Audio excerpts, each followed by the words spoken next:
ನಮಸ್ಕಾರ ವೀಕ್ಷಕರೇ, ರಾಜ್ಯದ ಸಮಸ್ತ ಮಹಿಳೆಯರಿಗೆ, ತಾಯಂದಿರಿಗೆ, ಸಹೋದರಿಯರಿಗೆ ಮತ್ತು ಗೃಹಲಕ್ಷ್ಮಿ ಯೋಜನೆಯ ಪ್ರತಿಯೊಬ್ಬ ಫಲಾನುಭವಿಗೆ ಅತ್ಯಂತ ಪ್ರಮುಖವಾದ ತುರ್ತು ಮತ್ತು ವಿವರವಾದ ಮಾಹಿತಿಯೊಂದನ್ನು ನೀಡಲು ನಿಮ್ಮ ಮುಂದೆ ಬಂದಿದ್ದೇನೆ.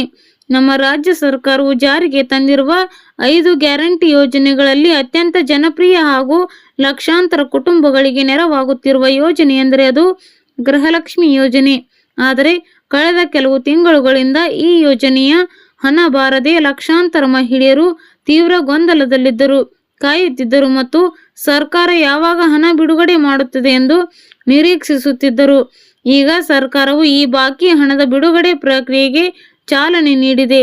ಆದರೆ ಇದೇ ಸಮಯದಲ್ಲಿ ಸರ್ಕಾರದಿಂದ ಒಂದು ಅತ್ಯಂತ ಪ್ರಮುಖವಾದ ಮತ್ತು ಕಟ್ಟುನಿಟ್ಟಿನ ಸೂಚನೆ ಹೊರಬಿದ್ದಿದೆ.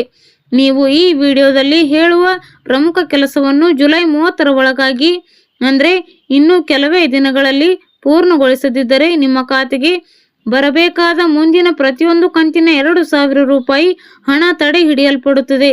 ಅಷ್ಟೇ ಅಲ್ಲದೆ ನಿಮ್ಮ ಹೆಸರನ್ನು ಗೃಹಲಕ್ಷ್ಮಿ ಯೋಜನೆಯ ಫಲಾನುಭವಿಗಳ ಪಟ್ಟಿಯಿಂದ ಸಂಪೂರ್ಣವಾಗಿ ತೆಗೆದುಹಾಕುವ ಅಂದರೆ ರದ್ದುಗೊಳಿಸುವ ಸಾಧ್ಯತೆಯೂ ಇದೆ.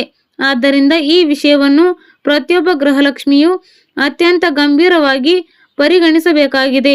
ಮೊದಲನೆಯದಾಗಿ, ಪ್ರಸ್ತುತ ಜಮಾ ಆಗ್ತಿರುವ ಹಣದ ವಿವರವನ್ನು ಅತ್ಯಂತ ವಿವರವಾಗಿ ತಿಳಿದುಕೊಳ್ಳೋಣ.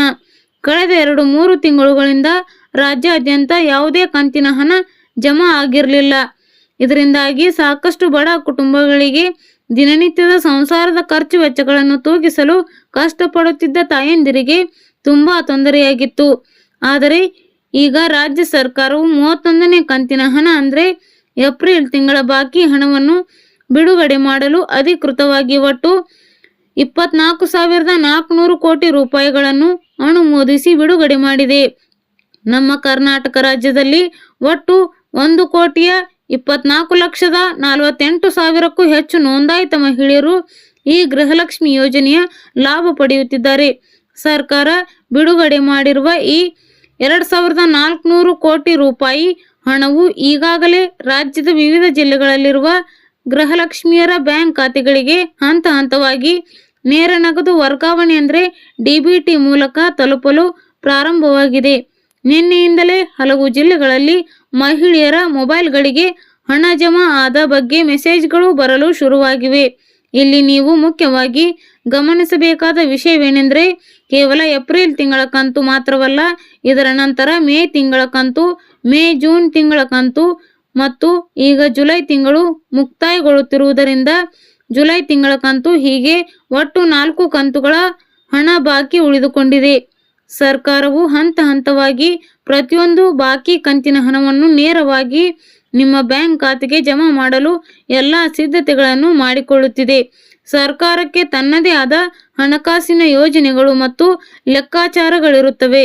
ಹವಾಮಾನ ವರದಿ. ಮುಂಗಾರು ಆರ್ಭಟ.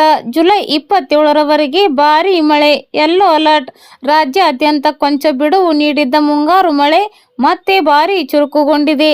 ಜುಲೈ 27ರವರೆಗೆ ಕರಾವಳಿ, ಮಲೆನಾಡು ಹಾಗೂ ಒಳನಾಡಿನ ಹಲವು ಜಿಲ್ಲೆಗಳಲ್ಲಿ ವ್ಯಾಪಕ ಮಳೆಯಾಗಲಿದೆ ಎಂದು ಭಾರತೀಯ ಹವಾಮಾನ ಇಲಾಖೆ ಹಾಗೂ ಕರ್ನಾಟಕ ರಾಜ್ಯ ನೈಸರ್ಗಿಕ ವಿಕೋಪ ಉಸ್ತುವಾರಿ ಕೇಂದ್ರ ತಿಳಿಸಿವೆ. ಮುನ್ನೆಚ್ಚರಿಕಾ ಕ್ರಮವಾಗಿ ಹವಾಮಾನ ಇಲಾಖೆಯು ವಿವಿಧ ಜಿಲ್ಲೆಗಳಿಗೆ ಯೆಲ್ಲೋ ಅಲರ್ಟ್ ಘೋಷಿಸಿದೆ.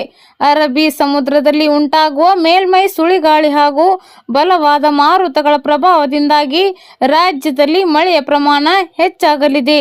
ಕರಾವಳಿ ಕರ್ನಾಟಕದ ಉತ್ತರ ಕನ್ನಡ, ಉಡುಪಿ ಮತ್ತು ದಕ್ಷಿಣ ಕನ್ನಡ ಜಿಲ್ಲೆಗಳಲ್ಲಿ ಗಂಟೆಗೆ 30ರಿಂದ 50 ಕಿಲೋಮೀಟರ್ ವೇಗದಲ್ಲಿ ಬಲವಾದ ಗಾಳಿ ಬೀಸಲಿದ್ದು, ಜುಲೈ 27ರವರೆಗೆ ಹೆಚ್ಚಿನ ಪ್ರಮಾಣದ ಭಾರೀ ಮಳೆಯಾಗಲಿದೆ.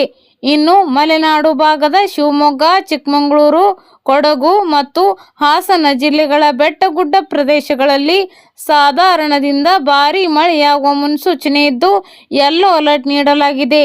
ಉತ್ತರ ಒಳನಾಡು ಜಿಲ್ಲೆಗಳಾದ ಬೆಳಗಾವಿ, ಧಾರವಾಡ, ಹಾವೇರಿ, ಕೊಪ್ಪಳ, ಕಲಬುರಗಿ, ಯಾದಗಿರಿ ಸೇರಿದಂತೆ ದಕ್ಷಿಣ ಒಳನಾಡಿನ ಮೈಸೂರು, ಮಂಡ್ಯ ಹಾಗೂ ಬೆಂಗಳೂರು ನಗರ ಮತ್ತು ಗ್ರಾಮಾಂತರ ಭಾಗಗಳಲ್ಲಿ ಅಲ್ಲಲ್ಲಿ ಗುಡುಗು ಸಹಿತ ಮಳೆಯಾಗಲಿದೆ.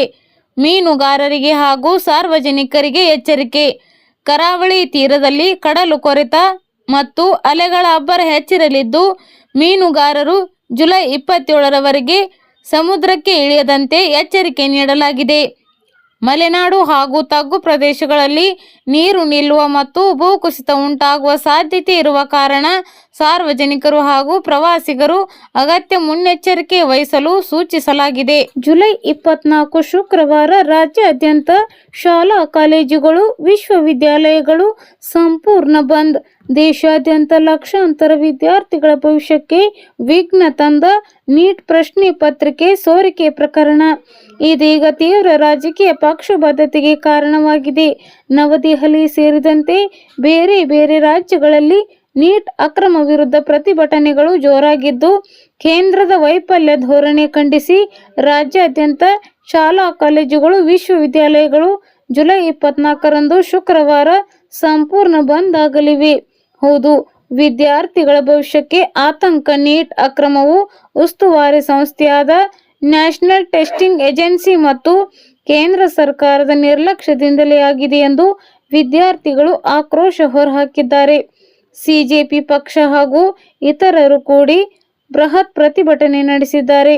ಅಕ್ರಮ ಹೊಣೆ ಹೊತ್ತು ಕೇಂದ್ರ ಶಿಕ್ಷಣ ಸಚಿವ ಧರ್ಮೇಂದ್ರ ಪ್ರಧಾನ್ ತಕ್ಷಣವೇ ರಾಜೀನಾಮೆ ನೀಡಬೇಕು ಎಂಬ ಒತ್ತಾಯ ಕೇಳಿ ಬಂದಿದೆ. ಜುಲೈ 24ರಂದು ಎಲ್ಲ ವಿಶ್ವವಿದ್ಯಾಲಯಗಳು ಶಾಲಾ ಕಾಲೇಜುಗಳು ಬಂದ್. ನೀಟ್ ಪರೀಕ್ಷಾ ವೈಫಲ್ಯ ಖಂಡಿಸಿ ಜುಲೈ 24ರಂದು ಶಾಲಾ ಕಾಲೇಜುಗಳ ಬಂದ್ಗೆ ಪ್ರಮುಖ ವಿದ್ಯಾರ್ಥಿ ಹಾಗೂ ಯುವಜನ ಸಂಘಟನೆಗಳು ಕರೆ ನೀಡಿವೆ. ಎಸ್ಎಫ್ಐ, ಎನ್ಎಸ್ಯುಐ, ಎಐಎಸ್ಎ, ಡಿವೈಎಫ್ಐ ಸೇರಿದಂತೆ ಪ್ರಮುಖ ವಿದ್ಯಾರ್ಥಿ ಒಕ್ಕೂಟಗಳು ಕರೆ ನೀಡಿವೆ. ದೇಶದ ಎಲ್ಲ ಸರ್ಕಾರಿ ಮತ್ತು ಖಾಸಗಿ ಶಾಲೆಗಳು, ಪದವಿ ಕಾಲೇಜುಗಳು ಹಾಗೂ ವಿಶ್ವವಿದ್ಯಾಲಯಗಳನ್ನು ಬಂದ್ ಮಾಡುವಂತೆ ಮನವಿ ಮಾಡಿವೆ. ಈ ಮನವಿಗೆ ಸ್ಪಂದಿಸಿ ಆಂಧ್ರ ಪ್ರದೇಶ ಬೆಂಬಲಿಸಿದೆ. ನಾಳೆ ಶುಕ್ರವಾರ ರಾಜ್ಯಾದ್ಯಂತ ಎಲ್ಲ ಶಾಲಾ ಕಾಲೇಜುಗಳು, ವಿಶ್ವವಿದ್ಯಾಲಯಗಳು, ಇನ್ನಿತರ ಶೈಕ್ಷಣಿಕ ಸಂಸ್ಥೆಗಳು ಒಂದು ದಿನದ ಮಟ್ಟಿಗೆ ಬಂದ್ ಆಗಲಿವೆ. ಯಾವುದೇ ಶೈಕ್ಷಣಿಕ ಕಾರ್ಯಚಟುವಟಿಕೆಗಳು ನಡೆಸದೆ ನೀಟ್ ಅಕ್ರಮ ವಿರುದ್ಧ ಪ್ರತಿಭಟನಾಕಾರರನ್ನು ಬೆಂಬಲಿಸಲಾಗುತ್ತಿದೆ. ಸಂಸತ್ನಲ್ಲೂ ಪ್ರತಿಧ್ವನಿಸಿದ ನೀಟ್ ಅಕ್ರಮ ಹಿಂಸಾತ್ಮಕವಾಗಿ ತಿರುಗಿದ ನವದೆಹಲಿ ನೀಟ್ ಪ್ರತಿಭಟನೆ, ಲಾಠಿ ಚಾರ್ಜ್ ವಿರುದ್ಧ ದೇಶವ್ಯಾಪಿ ಆಕ್ರೋಶಗಳು, ಮಿಶ್ರ ಪ್ರತಿಕ್ರಿಯೆಗಳು ವ್ಯಕ್ತವಾಗುತ್ತಿವೆ. ಅಲ್ಲಿನ ಜಂತರ್ ಮಂತರ್ ಹಾಗೂ ಶಿಕ್ಷಣ ಸಚಿವರ ನಿವಾಸದ ಸುತ್ತಮುತ್ತ ನೂರಾರು ವಿದ್ಯಾರ್ಥಿಗಳು ಮತ್ತು ಪ್ರತಿಭಟನಾಕಾರರು ಜಮಾಯಿಸಿ ಆಕ್ರೋಶ ವ್ಯಕ್ತಪಡಿಸಿದ್ದಾರೆ. ರಾಹುಲ್ ಗಾಂಧಿ ಸೇರಿದಂತೆ ಕಾಂಗ್ರೆಸ್ ನಾಯಕರು ಪ್ರಧಾನಿ ನಿವಾಸದ ಮುಂದೆ ಪ್ರತಿಭಟಿಸಿದರು. ನೀಟ್ ರದ್ದುಗೊಳಿಸಿ ಮತ್ತು ಎನ್ಟಿಎ ವಜಾಗೊಳಿಸಿ ಶಿಕ್ಷಣ ಮಂತ್ರಿಗಳ ರಾಜೀನಾಮೆಗೆ ಆಗ್ರಹ ಕೇಳಿಬಂದಿದೆ. ಸೋಮವಾರದಿಂದ ಆರಂಭವಾದ ಸಂಸತ್ತಿನ ಅಧಿವೇಶನದಲ್ಲೂ ನೀಟ್ ಪ್ರಶ್ನೆ ಪತ್ರಿಕೆ ಸೋರಿಕೆ ವಿಚಾರವು ಭಾರೀ ಗದ್ದಲಕ್ಕೆ ದಾರಿ ಮಾಡಿಕೊಟ್ಟಿತು. ಕೇಂದ್ರದ ವಿರುದ್ಧ ವಿರೋಧ ಪಕ್ಷಗಳು ಜಂಟಿಯಾಗಿ ಹೋರಾಟಕ್ಕೆ ಇಳಿದವು. ಬಹುತೇಕ ಎಲ್ಲ ಪ್ರತಿಭಟನೆ ಹೋರಾಟಗಳಲ್ಲಿ ಕೇಂದ್ರ ಶಿಕ್ಷಣ ಸಚಿವ ಧರ್ಮೇಂದ್ರ ಪ್ರಧಾನ್ ಅವರ ರಾಜೀನಾಮೆಗೆ ಆಗ್ರಹಿಸಲಾಗಿದೆ. ಇತ್ತ ಅದೇ ಸಚಿವರು ಮಕ್ಕಳ ವಿಚಾರದಲ್ಲಿ ರಾಜಕೀಯ ಬೆರೆಸಲಾಗುತ್ತಿದೆ ಎಂದು ಅವರು ತಿರುಗೇಟು ನೀಡಿದ್ದಾರೆ.